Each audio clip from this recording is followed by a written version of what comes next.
नमस्कार। आइए बात करते हैं सबसे पहले इनकी कनिष्ठा उंगली के बारे में। कनिष्ठा उंगली ज्ञान की उंगली कहलाती है।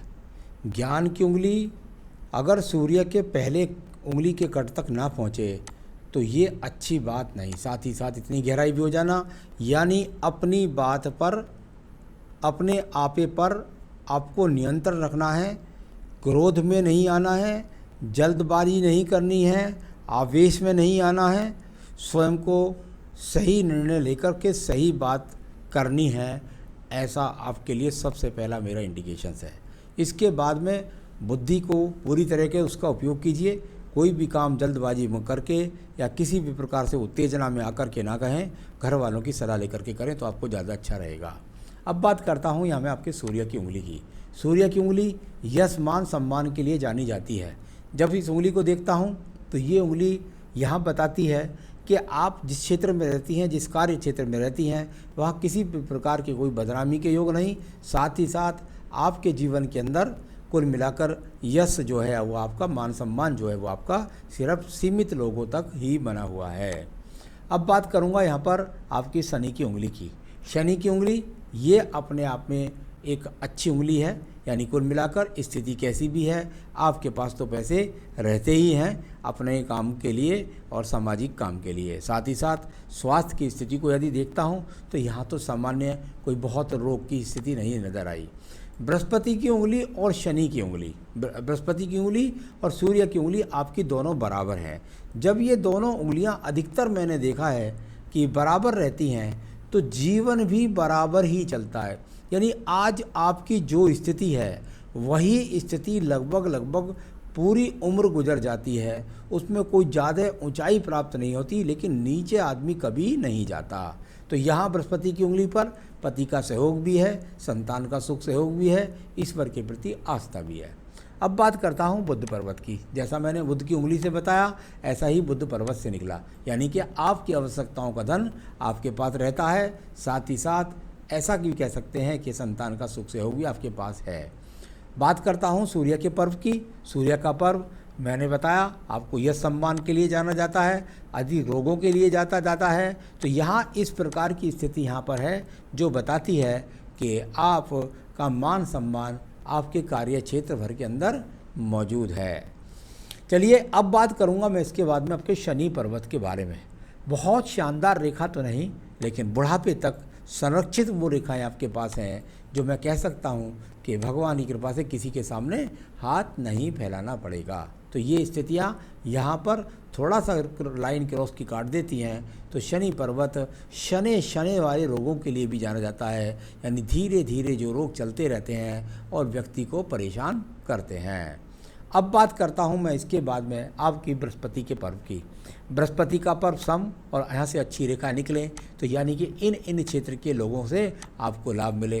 जो सब बृहस्पति पर्व पर ऊपर को रेखा देखती हैं वो बताती हैं कि आपकी ईश्वर की प्रति आस्था है। जो ये रेखाएं इधर की तरफ देखती हैं वो कहती हैं आपको संतान से भी सुख मिलेगा, संतान से धन मिलेगा, क्योंकि शनि पर्वत को देखती हैं। पति का पर्व भी कहलाता है, पति से भी धन मिलेगा। और अपने आप में यहाँ पर बृहस्पति पर्वत अपने आप में ठीक है। अब बात करता हूँ मैं हृदय रेखा की। इसके लिए मैं ज़रा दोनों रेखाओं को देखकर चलूँगा, थोड़ा सा देख लेता हूँ। उधर भी रोग के लिए देख लेता हूँ, यहाँ भी कुछ थोड़ा मिलते हैं इंडिकेशंस, और यहाँ भी, इधर ज़्यादा नहीं, उधर राइट हैंड में। यानी कुल मिलाकर के आपके जीवन में आगे आने वाले समय में, अभी आप रोगों से ग्रसित हैं, लेकिन आगे आने वाले जीवन में आपके रोग कम होंगे, इसमें कोई भी शक नहीं है। ऐसी आपकी हृदय रेखा बताती है। पति से इस समय थोड़ी चिड़चिड़ाहट चल रही होगी, लेकिन धीरे धीरे उस स्थिति में भी सुधार होगा। इसके बाद बात करता हूँ मैं आपकी बुद्धि रेखा के बारे में। चलिए पहले मैं लेफ़्ट को देख लूँ थोड़ा सा, बुद्धि रेखा को। यहाँ पर बुद्धि रेखा अगर मैं लेफ़्ट राइट की मैंने देख ली है, यहाँ पर देखता हूँ तो ये भी देखिए दोनों तरफ आपकी बुद्धि रेखा खुली। उधर कनिष्ठा उंगली भी आपकी छोटी निकली। यानी मैंने कहा अपनी जुबान पर नियंत्रण रखना है, जल्दबाजी पर नियंत्रण रखना है, गुस्से पर नियंत्रण रखना है। ऐसी बुद्धि रेखा आपकी दोनों तरफ ही यहाँ पर मिलती है। यानी बुद्धि का सही इस्तेमाल करें, क्रोध में ना आए, आवेश में ना आए, जल्दबाजी ना करें। ये आपकी बुद्धि रेखा ने दोनों तरफ बताया। तो यहाँ थोड़ा इस बात का आपको ध्यान रखना है। अब बात करता हूँ यहाँ पर मैं सीधा आपके मंगल पर्वत के बारे में प्रथम के। यहाँ मंगल पर्वत, यहाँ ये साहसिक रेखाएं इस पर्वत पर हैं, यानी साहसिक रेखाएं हों तो कर्म करने के लिए आदमी तैयार रहता है। ऐसा नहीं है कि आलसी है, कर्म करने के लिए तैयार रहता है। चलिए ये सब हो गया। अब बात करते हैं मंगल द्वितीय पर्वत की, जो झगड़े के लिए, झंझट के लिए, मुकदमों के लिए जाना जाता है।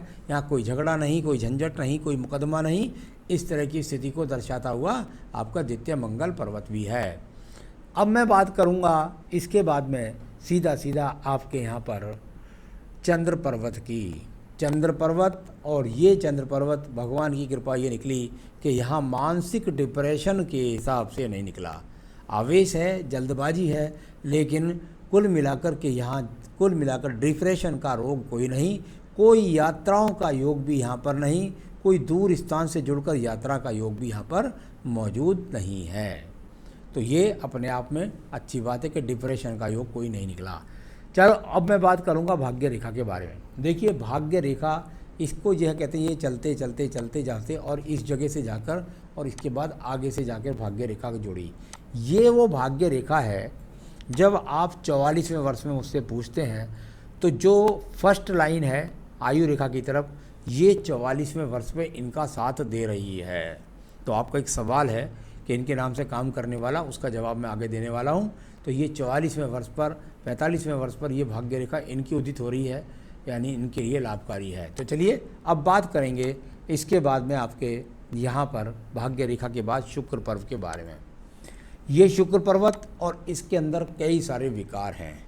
उन विकारों का मैं आपको बताऊं तो 1 2 यहाँ और उधर भी कुल मिलाकर ये शुक्र पर्वत भी पीड़ित। इसका क्या फल होता है, इसका फल मैं अभी आपको, और एक यहाँ पर, तो इसका फल मैं आपको आपके सवाल से दूंगा शुक्र पर्वत का। आयु रेखा देख लेता हूँ पहले। आयु रेखा देखिएगा, आयु रेखा अच्छी खासी आपकी बढ़िया आपके पास, और लगभग मैं तो कह सकता हूँ निश्चित रूप से 76-77 वर्ष की आयु भी आपके पास वर्तमान में मौजूद है, और आगे भी रेखाएं बढ़ती रहती हैं। तो आयु रेखा भी कुल मिलाकर ठीक है आपके पास। सवाल है आपका, हमेशा बीमार रहती हूँ, दायां घुटना व पैर हमेशा दर्द रहता है। चलिए मैं बताता हूँ, देखिए बहुत आराम से सुनिए मेरी बात को। पैर हमेशा बीमार रहती हैं, दायां घुटना व पैर हमेशा दर्द करता है।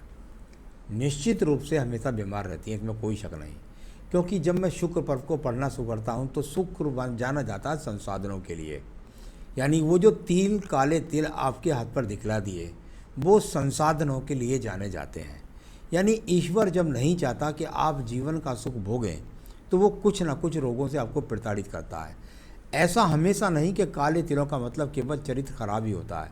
ऐसा शुक्र पर्व यदि खराब होता है तो संसाधनों को भुगतने में व्यक्ति असमर्थ होता है।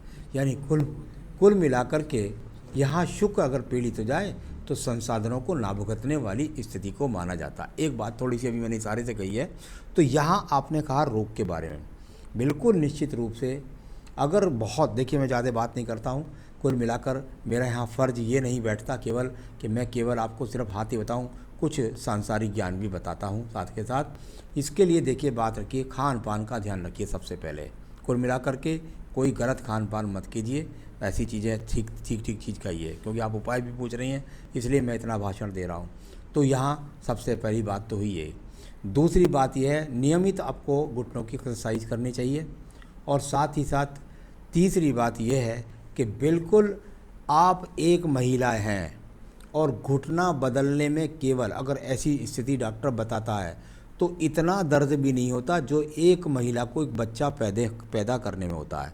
तो यदि ऐसी स्थिति आ जाए तो बिल्कुल घुटना परिवर्तन करा लीजिएगा, और आज के ज़माने में 99% केस सफल ही होते हैं। साथ ही साथ उपाय की बात करी, सबसे पहले मैं उपाय पर विश्वास करता हूँ, तो मैं बोल देता हूँ आपको यहाँ से, आपको देवी कवच दुर्गा सप्तशती में होता है, उसका लिंक भी मैं आपको भेज दूँगा। आपको देवी कवच नित्य पढ़ना है यदि आप रोगों से छुटकारा पाना चाहती हैं। तो मकान कब बनेगा? आपके हिसाब से मकान यहाँ कहीं नज़र नहीं आ रहा, तो अभी मुझे कहीं आसपास 4-5 साल से आपके हिसाब से मकान बनता नज़र नहीं आ रहा।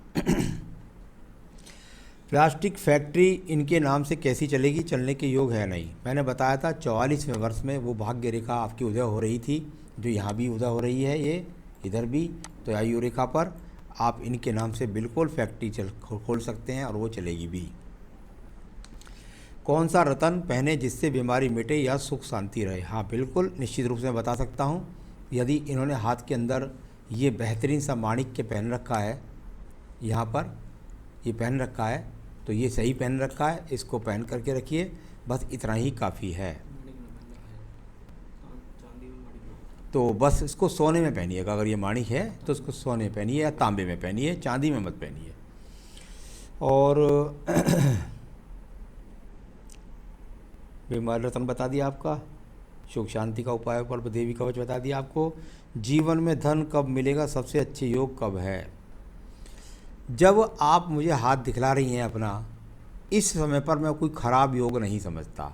मैं समझता हूँ आपका जीवन एक समान लगभग ज़्यादा रहना है, यानी कुल मिलाकर के थोड़ी सी ही सूर्य की उंगली लंबी थी, यानी आपके जीवन में जो स्थिति आज की है उससे तो आप आगे बढ़ेंगी। लेकिन अगर आप कहती हैं बहुत अच्छे धन की स्थिति, तो उसको मैं नहीं बोल सकता। अभी 4-5 साल तक ऐसा कुछ भी नहीं है। आगे तक बोलकर मैं आपको कोई डराने का काम नहीं करना चाहता। हाथ में जो तिल बने हैं इसका क्या प्रभाव है, अच्छा या बुरा? बुरा है तो उपाय बताएं। तो मैं बात कर रहा था आपके शुक्र पर्वत के बारे में। जब जब ये काले तिल होते हैं तो इन काले तिलों का प्रभाव कई तरीके से, संतान उत्पत्ति में देरी, संतान देरी से उत्पन्न होना, घर में सुख संसाधनों में कमी बने रहना, और या संसाधन होते हुए भी उसका उपयोग ना कर पाना, ऐसा इन काले तिलों का असर। साथ ही साथ पति के साथ में वैचारिक मतभेद, इनमें से कुछ ना कुछ जरूर चलता रहता है। उसके लिए इनको जाना जाता है और इसको काटा जाता है, क्योंकि शुक्र का पर्व है, और वो सिर्फ देवी कवच से। देवी कवच पढ़िए नित्य, इनका प्रभाव खत्म, आपके जीवन की उन्नति शुरू, धन के आगमन शुरू, संतान सुख शुरू। तो ये सब चीज़ें आपके हाथ के द्वारा मैंने आपको बताई। इतना करें, जीवन में सुखी रहें, यही मेरी शुभकामनाएं। नमस्कार।